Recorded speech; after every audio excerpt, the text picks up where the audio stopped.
১৯৯৪ সালের রমজান। আমাদের ছোট শহরটা তখনও আধুনিকতার ভিড় দেখেনি। না ছিল স্মার্টফোন, না ছিল সারা রাত জ্বলা শপিং মল। ছিল শুধু মানুষে মানুষে সম্পর্ক আর এক ধরনের সহজ সরল আনন্দ। রমজান শুরু হওয়ার আগের দিন বিকেলেই বাড়িতে উৎসবের আমেজ।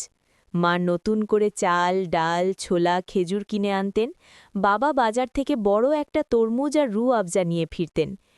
টিভিতে তখন সাদা কালো বা নতুন নতুন রঙিন সেটে বাংলাদেশ টেলিভিশনের বিশেষ রমজান অনুষ্ঠান চলত। আজানের সময় হলে পুরো পাড়া যেন একসঙ্গে থেমে যেত। সাহারির সময়টা ছিল আলাদা এক রোমাঞ্চ। রাত ৩টের দিকে মসজিদের মাইক থেকে উঠে পড়ুন সাহারির জন্য ঘোষণা ভেসে আসত। অনেক সময় কয়েকজন যুবক ঢোল পিটিয়ে পাড়ায় ঘুরত। এ যেন এক অদৃশ্য অ্যালার্ম ঘড়ি।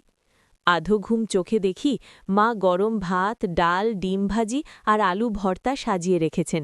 বাইরে তখন হালকা ঠান্ডা হাওয়া। দিনের বেলা রোজা রাখা ছিল আমাদের জন্য বড় চ্যালেঞ্জ। আমরা ছোটরা অর্ধেক দিন রোজা রাখতাম।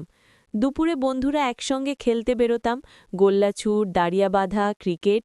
তৃষ্ণায় গলা শুকিয়ে গেলেও এক অদ্ভুত গর্ব কাজ করত, আমি রোজা রাখছি। বিকেলের দিকে ইফতারের প্রস্তুতি শুরু হতো। মা বানাতেন বেগুনি, পিয়াজু, ছোলা বুট আর জিলাপি। পাশের বাড়ির খালা কখনো হালিম পাঠাতেন, আমরা তাদের দিতাম আমাদের বানানো পিয়াজু। তখন সম্পর্কের মিষ্টি স্বাদ খাবারের চেয়েও বেশি ছিল। ইফতারের সময় সবাই একসঙ্গে বসতাম। খেজুর গিয়ে রোজা ভাঙার সেই মুহূর্তটা ছিল সবচেয়ে পবিত্র। মসজিদ থেকে আজান ভেসে এলে সবাই একসাথে দোয়া করত। এরপর টিভিতে ইত্যাদির পুরনো পর্ব বা বিশেষ অনুষ্ঠান দেখতাম। রমজানের শেষ দশকে তারাবির নামাজ পড়তে মসজিদে যেতাম বাবার হাত ধরে। পুরো পাড়া আলোয় ঝলমল করত। ঈদের আগের রাতে ছিল সবচেয়ে বড় উত্তেজনা। নতুন কাপড় বালিশের পাশে রেখে ঘুমাতাম। চাঁদ দেখার খবরের জন্য সবাই ছাদে উঠত। কেউ বলতো দেখেছে, কেউ বলতো না। শেষ পর্যন্ত মসজিদের ঘোষণা শোনার অপেক্ষা। আজকের দিনে সবকিছু বদলে গেছে।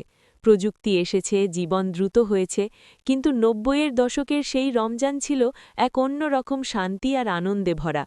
কম ছিল, কিন্তু তাতে তৃপ্তি ছিল বেশি। আজও যখন রমজান আসে, সেই পুরনো দিনের সাহরি, ইফতার আর পাড়ার মানুষের মুখগুলো মনে পড়ে। মনে হয় সময় বদলেছে, কিন্তু সেই স্মৃতিগুলো এখনও হৃদয়ে জীবন্ত।